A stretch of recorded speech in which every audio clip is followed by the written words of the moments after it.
Hi everyone, welcome to new episode of Revit HVAC Learning with NP Part 2. Hope you enjoyed my previous session. The previous session we actually studied about the duct. Now this session we will see duct fittings, air terminal, duct accessories and its properties. That is majorly the connection properties, which is very important for any pressure drop calculation, flow calculations and analysis of the system. Now first of all I will tell you how can you get a duct fittings. Mostly when you install a Revit, its duct fittings are available in the following locations. You go insert, go load families, go to the my computer, you go to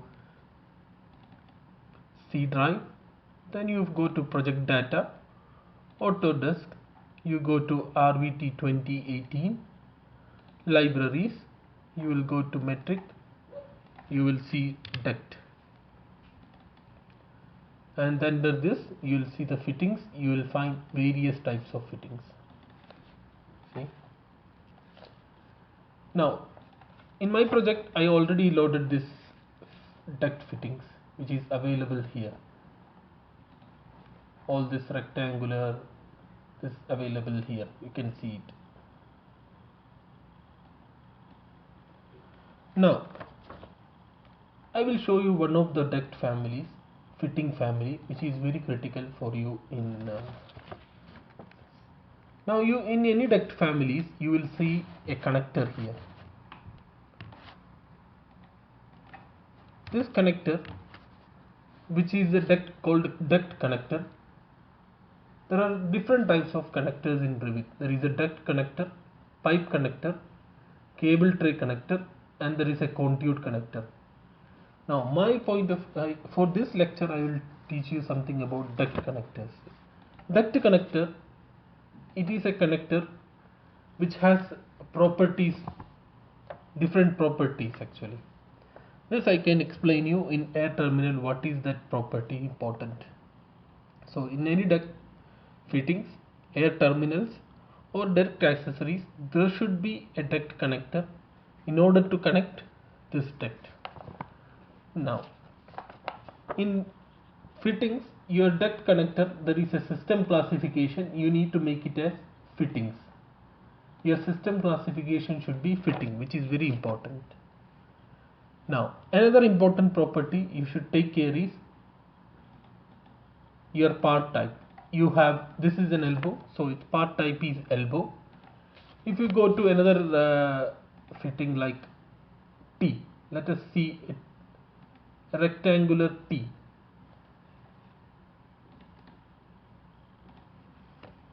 Your part type is it will be T. See, it's a rectangular, part type is T. Now another important property is use diameter. Use diameter means that the dimension which you will give it here, this will be a diameter or half of the diameter. Here you put duct height, so it will be diameter in that case. These are the properties of the family. I will explain you later in my lecture for the families. Now I will suggest you to keep always this shade so that it will come in the BOQ. These things I will explain you in later during when I will prepare the BOQs. Okay. Now next thing I will explain you about air terminals. Now which is very important now. This air terminals you will see. I will open subplate diffuser. Now I told you there are duct fittings always. So this is a duct connector, and this duct connector, there is a property here. When you see a fitting, you see this only. Now here this property is actually supply air. Now Sir, I told you last session that there are duct systems here. You will see the duct system. I explained you last time. There are you can create n different type of section systems. This supply air, return air, and exhaust air. Same you will see it here. So according to your system, you will define which system you need. Since it is a supply air terminal, your system classification is supply air. You can select return air, exhaust air. It may be global also. Global means whatever is in the duct, it will take it as a system. Now I'll explain about flow configurations. There are three different type of flow configuration: calculator, preset, and system. Now, if you say calculator, it will automatically calculate its flow. Say you have an air terminal, you have an equipment, you connected from equipment to this one air terminal through a duct in Revit. This it will and you said I have some certain specific flow in the equipment. This air terminal is able to calculate its flow. Normally my method, I suggest you to use a preset system for the air terminals and system for the equipment. So preset means that here you have an option like a flow. You can see it here. In that flow you can set as an air terminal flow rate, air terminal flow, keep it instant. You can change it in the project. So accordingly the flow of this air terminal will be calculated. This I will explain you when I will show you an example. Now there is another thing called system. System you will have a flow factor wherein say if you put 1, all flow will be going to this air terminal. If I put 0.5, the flow will be divided. If I put 0.25, if there is 4 air terminals, I can divide into 0.25. But I will suggest you to use a preset system. This I can explain you very well when I will show you a sample calculations. Okay. Now the third thing, you have a loss. Now here in the any connector you can define a loss in this one. That is a pressure drop calculation, which is very important. You should have pressure drop for across each air terminals.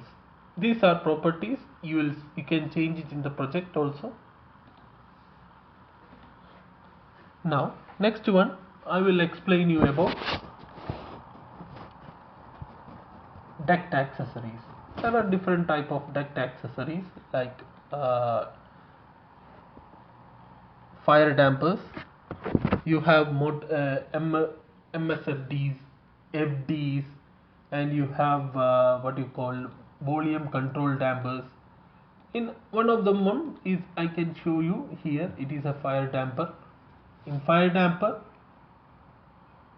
you can see your connector. You have two connector in and out. So both the connector I will suggest you to use global.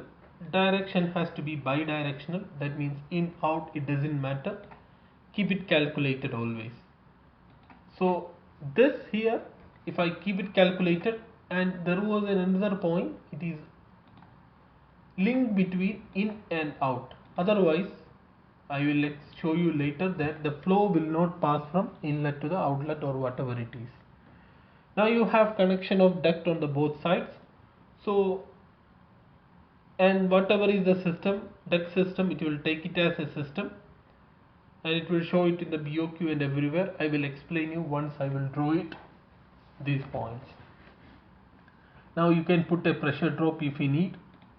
In this one of the connector, if you need a pressure drop, you can have the properties of this one as a pressure drop of this one.